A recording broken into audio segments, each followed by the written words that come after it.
over 20 years, Randy Orton has been the apex predator of WWE. The Viper struck fear into opponents with his lightning-fast RKO and cold, calculated dominance.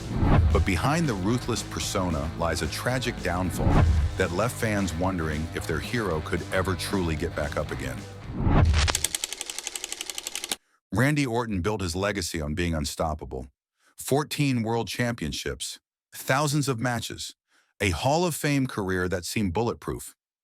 The man who could hit an RKO out of nowhere became synonymous with WWE itself. His signature move was poetry in motion, a jumping cutter that dropped opponents instantly.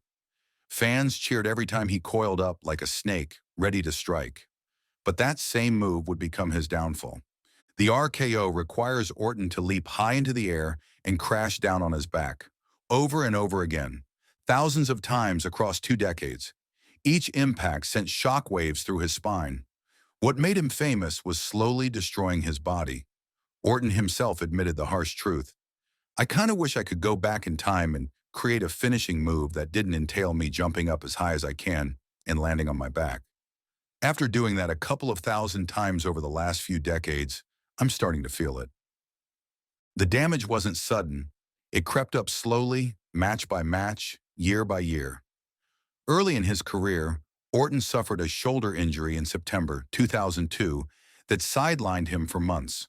Another injury hit in February 2003. The pattern was already forming. His back and neck were taking punishment that would pile up like interest on a debt he couldn't pay. Professional wrestling looks fake to outsiders, but the impacts are real. The falls hurt. The wear and tear accumulates in joints and bones that weren't meant to handle such punishment. For Orton, every RKO was a deposit into a bank account of pain that would eventually come due. The signature move that defined his greatness was the same move that would threaten to end it all. By 2022, the bill finally came due. In May, Orton disappeared from WWE television without warning. No goodbye, no explanation, just gone. Behind the scenes, his body was breaking down in ways that shocked even him. An MRI revealed the extent of the damage: stenosis, degeneration all over his lower spine, and a slipping disc. The pain was so severe that basic human functions became torture. Orton couldn't stand for long periods. While trick-or-treating with his kids, he had to sit down between houses because his feet couldn't support him. Using the bathroom became agony, with pain shooting down his legs and his feet going numb. Sometimes he would move wrong and just collapse to the floor. The man who dominated WWE's biggest stages couldn't even exist normally in his own home. He hoped a simple cortisone shot would fix everything. Instead, doctors delivered devastating news. Leading neurosurgeons looked at his spine and recommended retirement. They told him to think about his quality of life after wrestling. The career that defined him was over. Orton broke down in tears. For 6 months, he believed that was it. The Viper's reign had ended not with a bang, but with a whimper in a doctor's office. The physical pain was just the beginning. As Orton lay at home, unable to wrestle, his mind began to crack under the pressure. Panic attacks hit him like freight trains. Anxiety consumed his thoughts. He couldn't sleep in his own bed. Flying became impossible.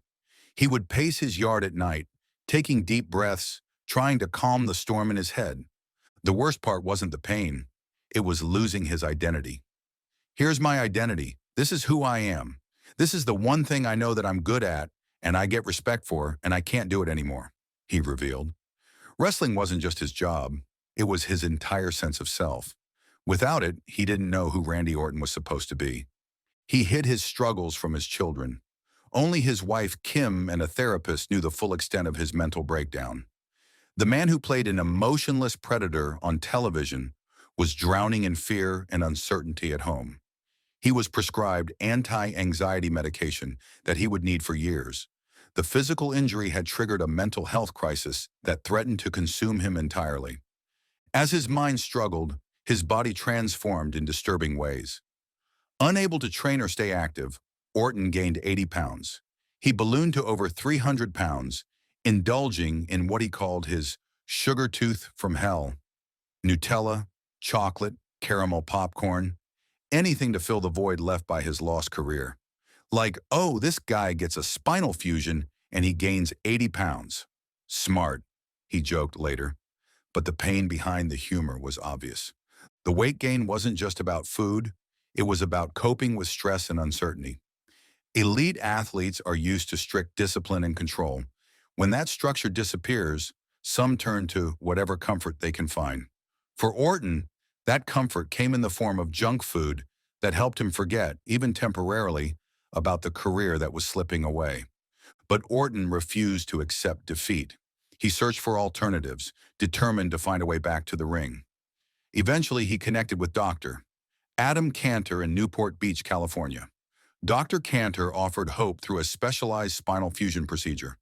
The key difference was that this surgery wouldn't cut through any muscle. Orton explained that cutting muscle would have led to fatty infiltration into the tissue to where that muscle doesn't operate the same that it used to, making him a non-athlete for the rest of his life. The surgery was successful, but the recovery was brutal. 18 months away from the ring. 18 months of wondering if he would ever wrestle again. The man who once seemed invincible was learning hard lessons about mortality and the limits of the human body. Even with the best medical care, some damage can't be completely undone. When Orton finally returned at Survivor Series 2023, fans erupted. He looked different, more muscular, carrying about 25 extra pounds of solid muscle. The comeback seemed complete. He was wrestling pain-free for the first time in years. The story should have ended there, with triumph over adversity. But wrestling doesn't allow for happy endings that simple. In November 2024, Kevin Owens hit Orton with a piledriver on SmackDown. The piledriver is banned in WWE specifically because it's so dangerous to the neck and spine. Orton was immediately diagnosed with cervical cord neuropraxia, a temporary neurological deficit that can require surgery in severe cases. He was stretchered out of the arena as fans wondered if they had just witnessed another career-ending moment.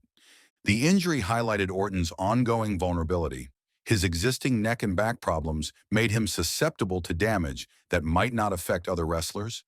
The surgery had fixed specific problems, but it couldn't erase 20 years of accumulated wear and tear. He was walking on borrowed time, and everyone knew it. In May 2025, during a brutal King of the Ring final against Cody Rhodes, Orton aggravated his spinal injury again.